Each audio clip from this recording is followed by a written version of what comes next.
सरस्वतीजीଙ୍କର ये जन्म शतवार्षिकी जो आरंभ होती अवसर में सर्वप्रथम स्वामीजीଙ୍କର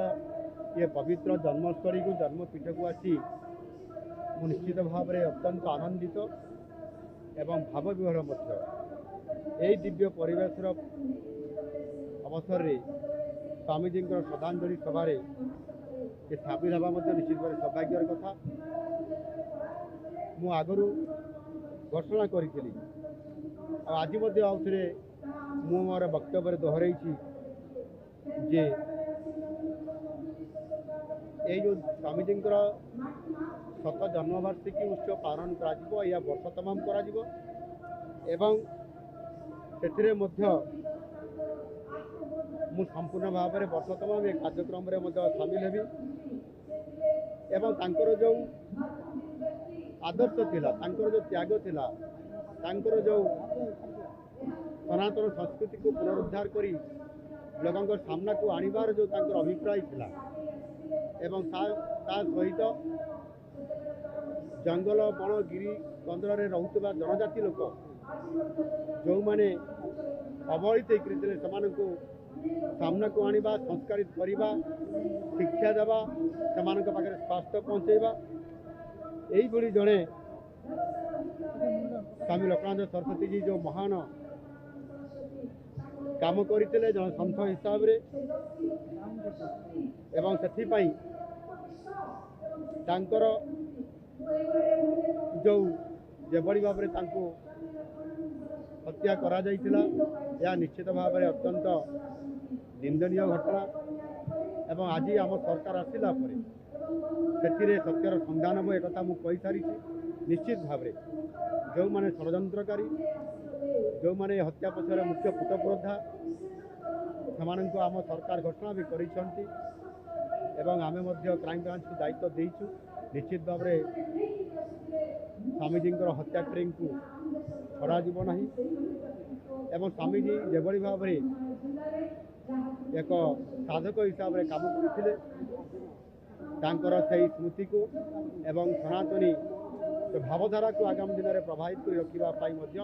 रखा स्मृति को बचाई रखापी कंधमाल प्रतिष्ठित थिबा जो आमर मेडिकल कॉलेज एवं हॉस्पिटल को स्वामीजीଙ୍କର नाम नामित करा सहित स्वामीजीଙ୍କର जन्मस्थान कर्मस्थान ये आज एक जन्मस्थान जो गुरुजांग आम तालचेर ये ग्राम को ऐतिह्य ग्राम हिसाब से घोषणा करा ता सहित ये गुरुजांग ग्राम पंचायत को आदर्श ग्राम हिसाब से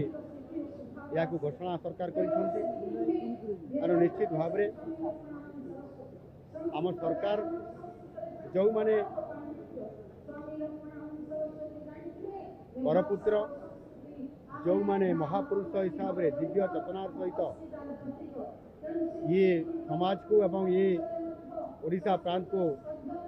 दिग्दर्शन देइछन्ति समानंकर सुरक्षा पाई समानंकर स्मृति बंचाई रखापी समानंकर जन्मस्थान को एक पवित्र स्थान हिसाब से ग्रहण करी ऐतिह्य ग्राम हिसाब से आम राज्य सरकार अनेक परपुत्र ग्राम को घोषणा कर सारी तार विकास हो तार सुरक्षा हो से स्मृतिपीठ को विकास करा से ग्राम गुड़िक आदर्श ग्राम हिसाब से परिणत कर सबू मौलिक समस्या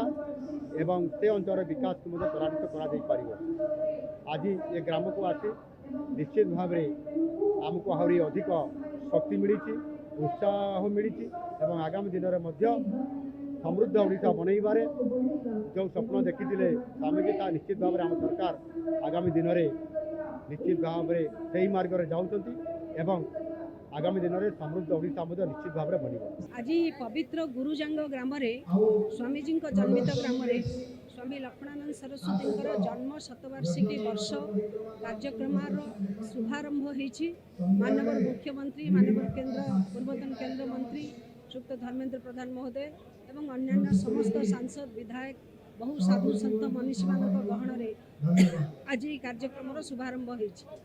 निश्चित भाव में स्वामी लक्ष्मणानंद सरस्वती सबुदिन समस्त प्रेरणादायी हुई रहिबे तांकर अवर्तमान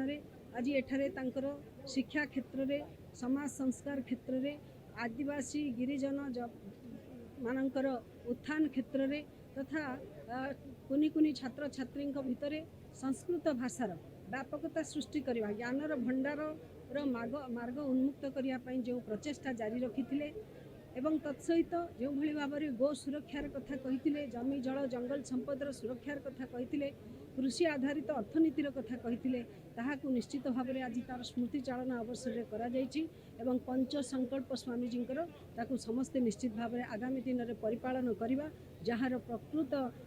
जहारी माध्यम आम प्रकृत विकसित ओडिशा विकसित भारतर जो स्वप्न देखुचे ताहा निश्चित भाव में साकार हेब। बंधुगण आज बहुत धन्यवाद कथा माननीय मुख्यमंत्री जो ऐतिह्य ग्राम योजना जो रही से ऐतिह्य ग्राम योजना अवसर में गुरुजांग ग्राम को स्वामी लक्ष्मणानंद सरस्वती जन्मस्थान गुरुजांग ग्राम को ऐतिह्य ग्राम घोषणा कर पंचायत को मध्य आदर्श पंचायत परिणत कर परिप्रकाश कर निश्चित भाव में यह समस्त अंचलवासी एक निश्चित भाव में आनंदर कथा।